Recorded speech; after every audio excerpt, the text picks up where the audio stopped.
What's going on, guys, and welcome back to the channel. Today we're looking at a true classic, one of those built like a tank pistols that you just don't see made the same way anymore. A 3rd gen Smith & Wesson, the 6906. If you're into old school metal frame handguns or have been browsing police trade-ins lately, this one's probably on your radar already. Let's break down what makes it special and whether it's still worth picking up today. Stick around.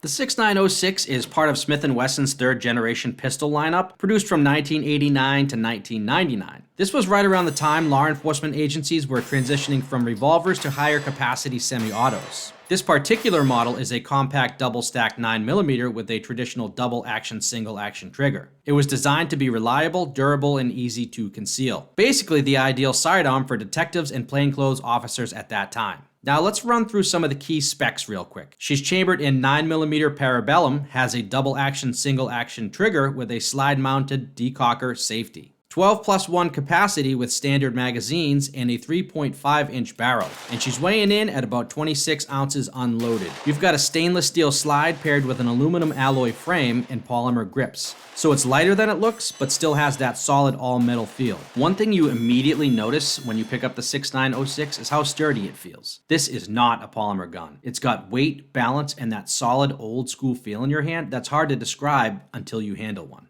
The compact size makes it very carry-friendly, especially for inside the waistband carry. It's thick compared to modern single stacks, but that's the trade-off for the double stack capacity, and it does accept the 5906 magazine, so you can get that 15+1 capacity as well. Earlier models like mine have a squared trigger guard, while the later versions moved to a rounded guard and often came with Novak sights, which are a nice upgrade for faster sight acquisition, and I do have those on my 4006. They are nice. Back in the day, this was a go-to for law enforcement, and for good reason. These guns have a reputation for being extremely reliable. They fall into that category of shot a little and carried a lot, especially on the surplus market, so even today you'll find them in solid condition. The double-action single-action trigger system might take some time getting used to if you're coming from a striker-fired pistol, but once you learn it, it's very predictable and safe, especially with that decocker. Now let's talk about the pros and cons of this pistol. The 6906 is extremely durable and reliable. It's got that classic all-metal construction, good capacity for its size, and a very proven track record with law enforcement especially.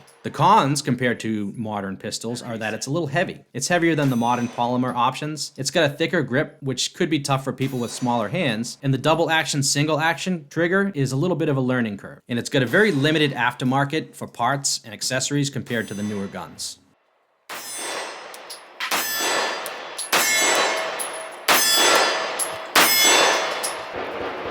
Yeah, buddy. Alright, so here we are at the range on this lovely spring day up here in New Hampshire. And as far as accessories go, like I was talking about earlier, it's tough to holster shop for a gun like this, these 3rd generation Smith & Wessons.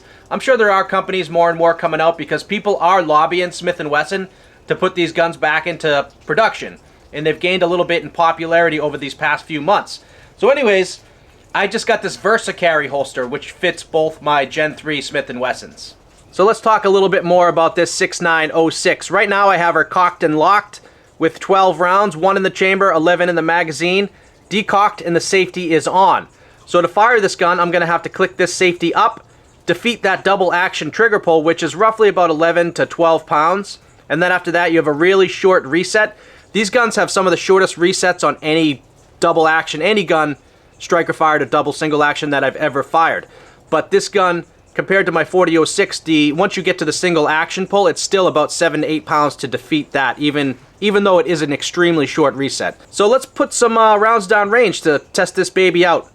I'm going to click the safety off from the holster, then I'm going to take my first double action, and then the rest I'm going to do in single action. Got a couple steel targets hung down there. You can stand inside the circle. Thanks, hon. Stand here, honey? Yes. Okay.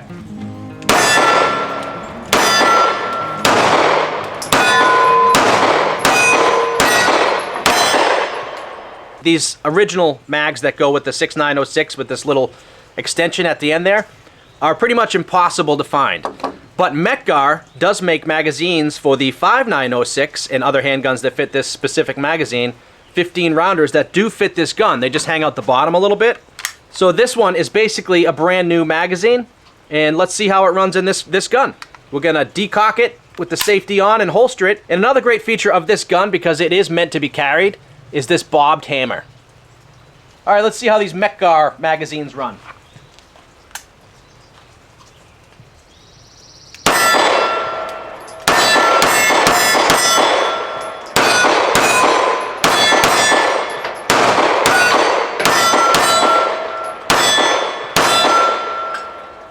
Yeah, she ran those just fine. And we got lockback on it as well. And a lot of people think you need to click this safety up, which you can absolutely click it up, but you can also run your thumb down the side of it and it clicks off. So you're actually pushing down and it clicks off, which is what a lot of guys choose to do. Same thing with like a Beretta safety.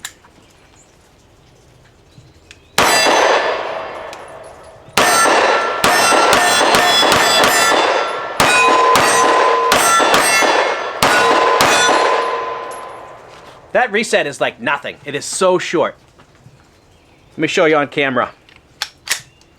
So you got a single action pull here, reset it, and literally you just let your finger out a hair and that trigger is reset.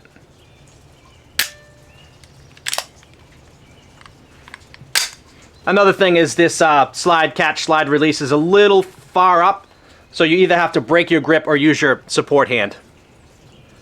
Just a little twitch of the finger, and it's reset. Amazing, amazing reset. All right, now my lovely wife Shannon is gonna take a few shots. Hold on one second, Shannon. So earlier in the video, I talked about how the wide grip with that polymer grip on it might be a little challenging for people with smaller hands. How does it feel in your hands? Because your hands are a bit smaller than mine. Yeah, I can't get my hand all the way around it. No. Okay. But you have plenty of space there to press your palm of your support hand in. Yes. Let's see how it feels to you while firing, and then we'll see how your SIG, which has a much smaller grip on it, feels right after firing that gun. Okay. You're right. Even though it's a single action trigger, it still has a little bit of weight to it.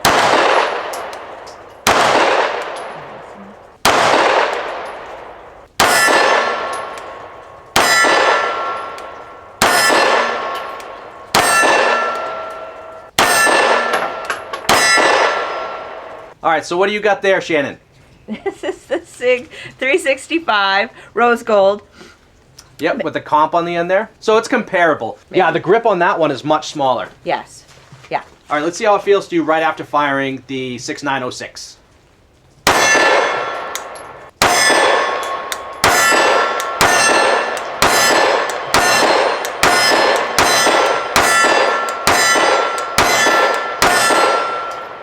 That was 12. And you seem to do much better on the target with that gun. How does that one feel compared to the 6906? Well, I think because I use this all the time, I feel more comfortable with it. But that's hard for me to hold. It's heavier. That one's heavier. Yeah. And it's hard for me to get my hand around it.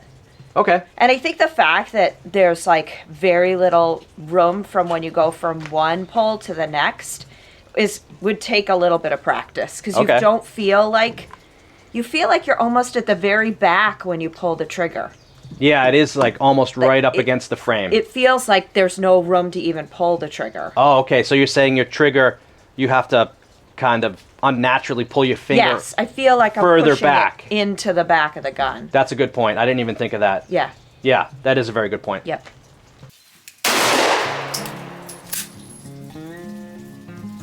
That double action is tough. Can I try? Yeah.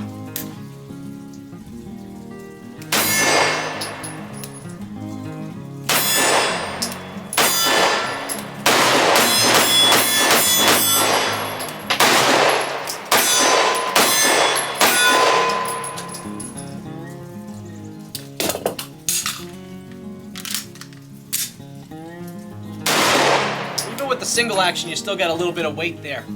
I think it's coming out. Yeah, it's an extended mag.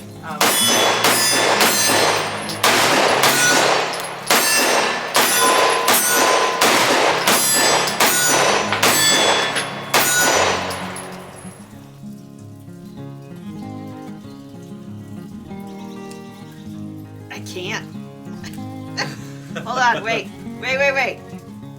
It is a very heavy double The action problem pull. is by the time I get there, like my finger has slid, so I don't have any more finger left. I do need to get a trigger job on this gun. Hey! Like I had to start like on the very tip of my pointer finger, and then I didn't think I had enough strength to pull it back. Yeah, that one definitely needs a trigger job. That's so nice. That Like reset. Feel.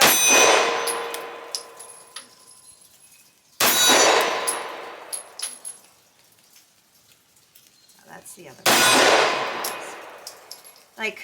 I mean, like the natural recoil wants to force your trigger finger out. Right. So it almost feels like a dead trigger because it's already reset. Yeah. It does feel like it hit me in the face. Because it resets so quickly.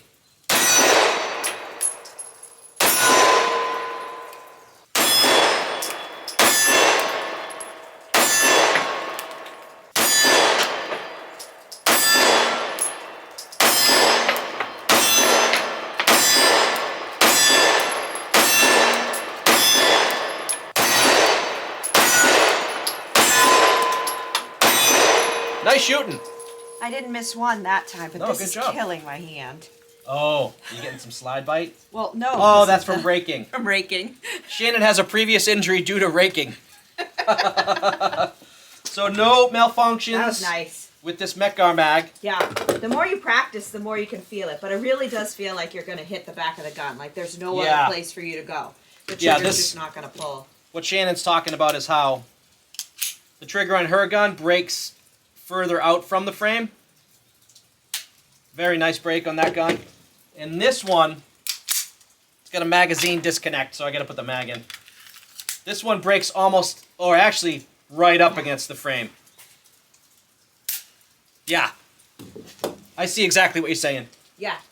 And I think the other thing, like, when you hold, I don't know. I feel like in order for me to pull it all the way back, especially when I had to do it from the beginning, like you want to hold it here with like the meteor part, but I don't have enough finger. So Yeah. I had to like hold it like on the very tip Yep. in order to pull it all the way that far back. Whereas most of the time I'm used to holding it like right there. I don't Okay. know if that's right or wrong. I mean, Where do you what hold it? what I tell people is whatever feels comfortable to you. I mean, your So I know what fingers- you're saying. So it is a double. Like typically, I would hold it a little further in. Yeah. A striker fired gun.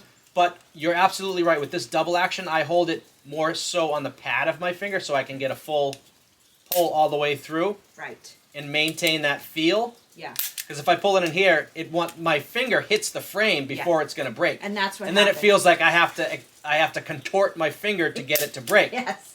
So I stick my pad on that trigger. Yeah.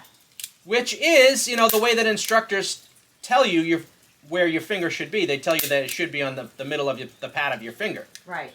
But on a striker fire, I'm absolutely more so in here. Yes. A little bit further. Right. Because it breaks so far away from the frame. Yeah, you're right. And my finger good is a point. whole lot smaller than yours. Good point. I don't know the point. It's our pointer finger. I don't know. I thought it was up.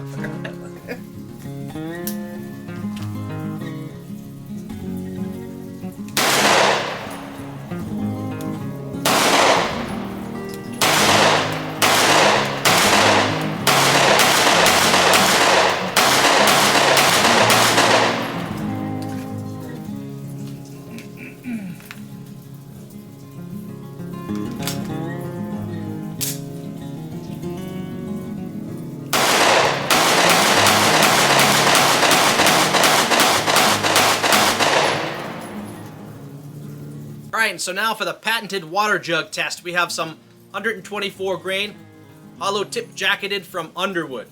It's a little bit rainy out here today, and I don't want to bring my new camera down range in the rain. So you're just going to see the hits on the GoPro, and you'll see me from a distance with this camera.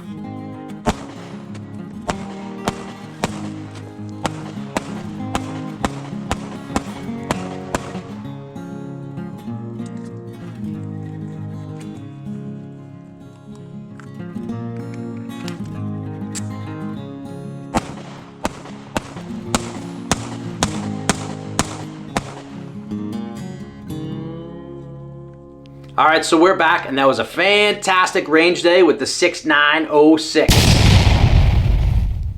So is the Smith & Wesson 6906 still worth buying today? In my opinion, hell yeah. That is if you appreciate old school classic firearms that have been proven over decades.